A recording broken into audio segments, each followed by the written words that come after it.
ዮኒ ማኛ የሰሞኑ አስተያየቱ ውዝግብ ውስጥም ከቶታል። ቀደም ሲል በፓስተር ብርቱካን ተጠምቆ ጴንጤ መሆኑ ይታወቃል። ምስክርነቱንም ሰጥቷል።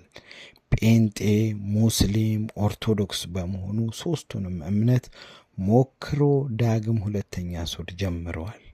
ከጴንጤ ወደ ኦርቶዶክስ ይመለሳል ተብሎ ግምት ተሰጥቶታል። ዮኒ 8 ወር ሙሉ አጠናሁት፣ ብዙ ጥያቄዎች አለኝ፣ ሊመልሱልኝ አልቻሉም፣ ማበዴ ነው ብሎ ጥሪ ያቀረበ። የጴንጤ ፓስተሮች ኦርቶዶክስን መስደብ ነው እንጂ ወንጌልን ማስተማር አይችሉም። መስገድ ሳይሆን መዝለል ነው የሚችሉት። ጾመው አያቁም። ካሁን በኋላ አልፋታችሁም። ግን አፌን እንድዘጋ ከፈለጋችሁ በጋሻው፣ ዘርፌ፣ ትዝታው፣ ኤርሚያስ የእውነት አማኝ ከሆናችሁ ወንጌል ገብቷችሁ ከተቀላቀላችሁ ከመዝሙረ ያሬድ ወይንም ዘማርያም ጋር ተወያዩ፣ እኛም ቁጭ ብለን እንሰማለን እንማማራለን ብሎ ጥሪ አቅርቦላችኋል። ይህን ቪዲዮ ተጋበዙልን። ዮኒ 8 ወር ሙሉ ያሳበደው ምንድን ነው? በድምፁ ይገልጽልናል።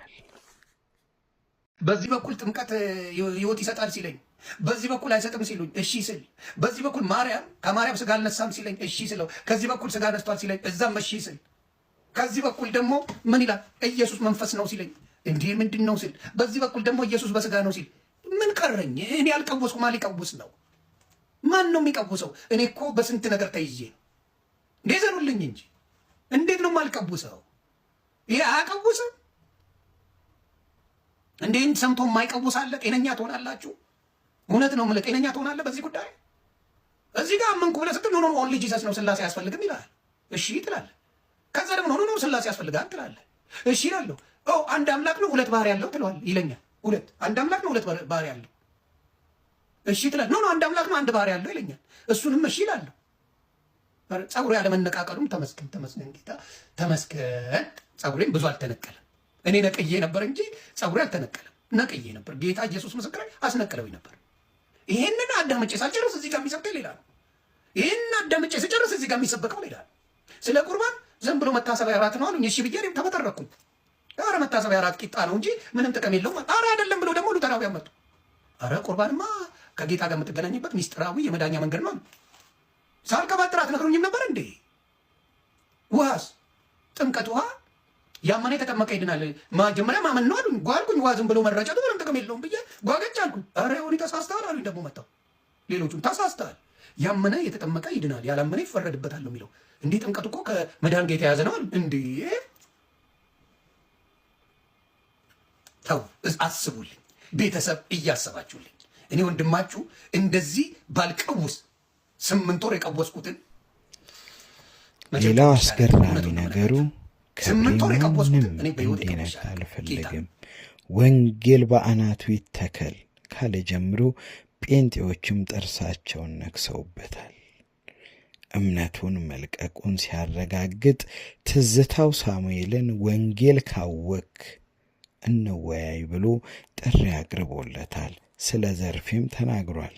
መጀመሪያ የነገሯትን እንደዚህ መሆኑን አላወቀችም ነበር፣ ግራ ስለገባት ነው ዝም ያለችው ብሎ እንድትነቃቃ መልእክት አቅርቦላታል። ዮኒ ማኛ ለእንዳልክ እንዲህ ያለው፣ ጥጃነ አልበሰልክም፣ ለወዲያ አደርክነ። ክፉና ደጉን ከመለየት ይልቅ ጥቅም ላይ ነው ያነጣጠርከው። ያሳደገችህን ቤተ ክርስቲያን በምስር ወጥ እንደ ኤሳው ሽጣል ብሎ ምክሩን ለግሶታል።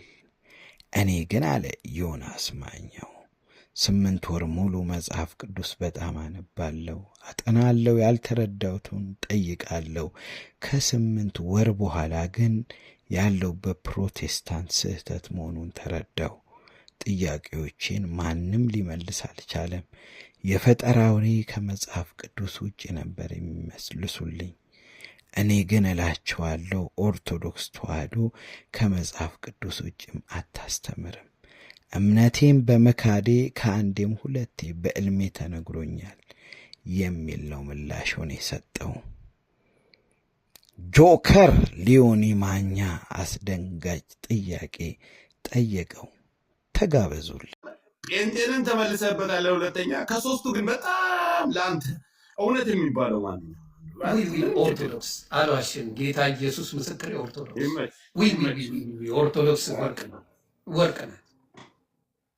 እውነቱን ነው የምነግርህ። እውነት አላት፣ በጣም እውነት አላት። ዮኒ ማኛ ከጴንጤዎች ማስፈራራት ደረሰው። ሰባኪያን ዘማሪያን ግብረ ሶዶማውያን ናቸው ብለሃል።